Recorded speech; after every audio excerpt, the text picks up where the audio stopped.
Picture the deadliest man in any room, a man built to kill without blinking, completely disarmed by a 9-year-old girl holding a walkie-talkie.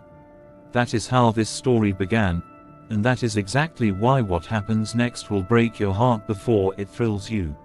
Stay with me, because the ending of this one will leave you speechless. Welcome back to Mr. A Stories. I am your host, and today we are diving into the full recap of My Spy 2, The Eternal City. If you love stories where deadly secrets collide with real emotion, you are exactly where you need to be, so settle in. JJ was once one of the most feared operatives the agency had ever trained, cold, efficient, and utterly alone. His entire life changed the day he was assigned to spy on a widowed mother and her sharp, fearless daughter, Sophie. What started as a cover operation slowly became the only real family JJ had ever known.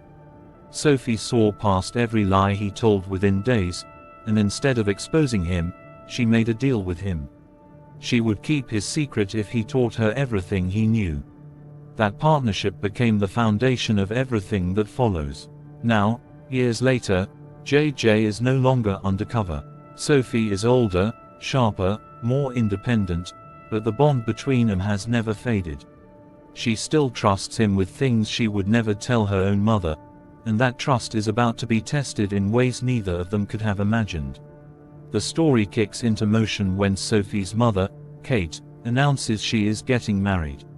The wedding will take place in Italy, in a city soaked in history, romance, and secrets, the kind of place where old grudges never really die. JJ is invited, not just as a family friend, but as the man who will walk Sophie down the aisle at the rehearsal. For once, it seems like he might get to experience something normal. A wedding, a celebration, no death, no danger, no double lives. Of course, life never works out that simply for a man like JJ. Before he can even settle into his tuxedo, JJ is pulled back into active duty. A dangerous asset has resurfaced, something the agency has been hunting for years, and the timing could not be worse. The very city hosting Kate's wedding is also hosting a high-stakes peace summit, bringing together world leaders who have spent decades as enemies. Security is tight, tensions are tighter, and somewhere in the crowd, someone is planning to make sure that summit ends in chaos. JJ finds himself trying to protect a wedding and a peace summit at the same time, all while keeping Sophie in the dark about just how dangerous this mission has become. But Sophie is smart, observant, and impossible to fool.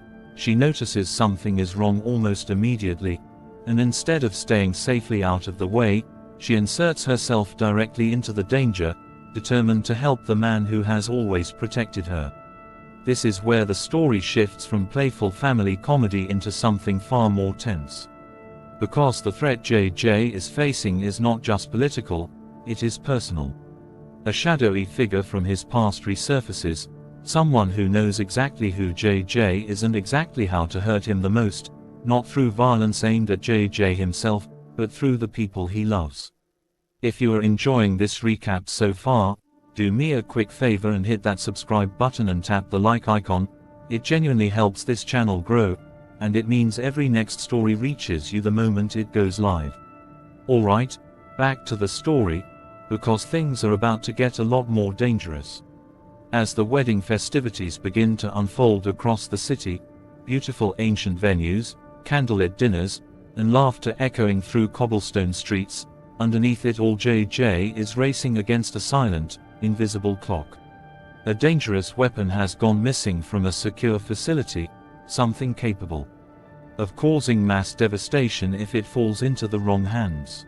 Every lead points towards someone hiding in plain sight among the wedding guests and summit attendees, and JJ has to identify the threat before it is too late, all without blowing his cover or ruining what should be the happiest day of Kate's life.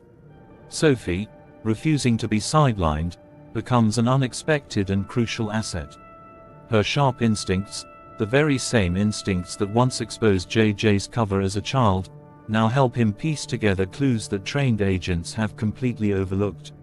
She notices the guest who never quite makes eye contact, remembers the delivery van that arrived at an odd hour, and connects details that JJ, distracted by trying to protect her, almost misses entirely. Their partnership becomes the one genuine advantage JJ has against enemies who assume, wrongly, that he is working alone. As JJ digs deeper, we get our first real look at the enemy orchestrating all of this. He is not a faceless mastermind hiding in the shadows. He is charming, likable, blending seamlessly into the wedding festivities, shaking hands and offering toasts so convincingly that even JJ's instincts take longer than they should to catch up to the truth. Flashbacks slowly reveal the shared history between them. Years ago, they served together on a mission that spiraled into disaster when intelligence turned out to be compromised. Lives were lost that day, and in the chaos, JJ made a split-second decision, choosing to save one life over another. This man has spent years twisting that impossible choice into an unforgivable betrayal. This is not a villain motivated by money or ideology. He is motivated by grief that curdled into obsession, and he wants JJ to feel, even for a moment, the same helplessness he felt on the day everything fell apart. The tension escalates through the historic streets of the city, tense standoffs disguised as friendly conversations over champagne, coded messages passed during wedding toasts, and moments where one wrong word could expose everything JJ has spent years building. Every step closer to the truth also risks exposing everything to Kate, the woman who genuinely believes she is marrying into a calm, stable future. In the final stretch before the wedding day, JJ makes a decision that changes everything. Rather than continuing to shut Sophie out, he finally tells her the whole truth: the missing weapon, the threat to the summit, and the identity of the man behind it all. Sophie does not flinch. Together, they piece together how the weapon was smuggled in, broken down into harmless-looking components hidden inside catering equipment and floral arrangements, time to reassemble and activate at the exact moment the wedding party and the summit's most important guests are gathered in the same space. Racing against a clock that is no longer abstract but painfully specific, JJ and Sophie split up to cover more ground. JJ moves through the venue's private security channels, quietly neutralizing operatives planted among the staff. Sophie, using her familiarity with the venue, locates the final missing component before it can be moved into position, narrowly avoiding capture through sheer resourcefulness and nerve. As the wedding day finally arrives, tension in the city reaches its breaking point, and so does the final confrontation everyone has been dreading. The enemy makes his move at the exact moment security is at its most vulnerable, deliberately choosing the celebration itself as perfect cover for chaos. Guests in formal wear become unwitting hostages. A joyful ceremony transforms in seconds into a battlefield disguised in candlelight and floral arrangements. What follows is a desperate, high-stakes battle to stop the weapon from being deployed, to protect the summit and the fragile piece it represents from collapsing entirely, and to keep the wedding, along with the family standing at its center, from being destroyed in the crossfire of someone else's decades-old vendetta. JJ and Sophie, fighting side by side through smoke, gunfire, and shattered glass, finally corner the man behind it all. The final component of the weapon sits between them, seconds from activation, and for the first time in the story, JJ has no clever plan and no backup waiting in reserve. All he has is the truth, and he uses it, speaking directly to the grief this man has carried for years instead of trying to fight him into submission. He does not ask for forgiveness. He simply refuses to let this man's pain become an excuse to destroy everyone else who never had anything to do with that day. The man's hand hovers over the final trigger, torn between years of rehearsed hatred and the uncomfortable reality of standing face to face with the friend he lost. It is Sophie, in the end, who tips the balance, with one simple observation: that destroying this moment will not bring back what he lost, it will only make sure nobody else ever gets the chance to have what JJ has now, a family worth protecting.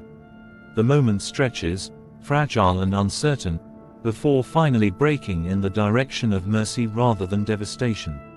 In the end, against overwhelming odds, the threat is stopped. The summit, and the fragile peace it represents, is saved. The wedding, somehow, impossibly, still happens, scarred but not shattered. But the real victory in this story is quieter than any explosion or gunfight. JJ finally lets himself be fully honest with the people he loves, choosing genuine connection over comfortable secrecy. Kate, learning the truth in her own painful, complicated way, ultimately chooses to accept the man JJ really is, not the polished cover story he once hid so carefully behind for years. And Sophie, the same girl who once exposed a trained spy with nothing more than curiosity and a set of children's walkie-talkies, proves once again that she was never just a bystander in JJ's story. She was always the reason he had something worth protecting in the first place, the reason a man who once believed connection was weakness learned that it was actually his greatest strength. So here is my question for you, and I genuinely want to know your honest answer. If you found out someone you loved had been living a double life for years, hiding an entire secret world in order to protect you, would you be able to forgive them for the deception, or would the years of hidden truth be something you could never fully get past, no matter how good their intentions were? Let me know your honest answer down in the comments below. I read every single one, and I am always curious how differently people answer this question. If this recap kept you hooked from the very first second all the way to the last, make sure you are subscribed to Mr. A Stories so you never miss the next one, because new stories like this one drop every single week. And if you want more thrilling recaps like this delivered straight to your feed the moment they go live, turn on that notification bell so you never miss a single upload. Thank you so much for watching all the way to the end. I genuinely appreciate every one of you who spends time here with me, and I will see you in the next story.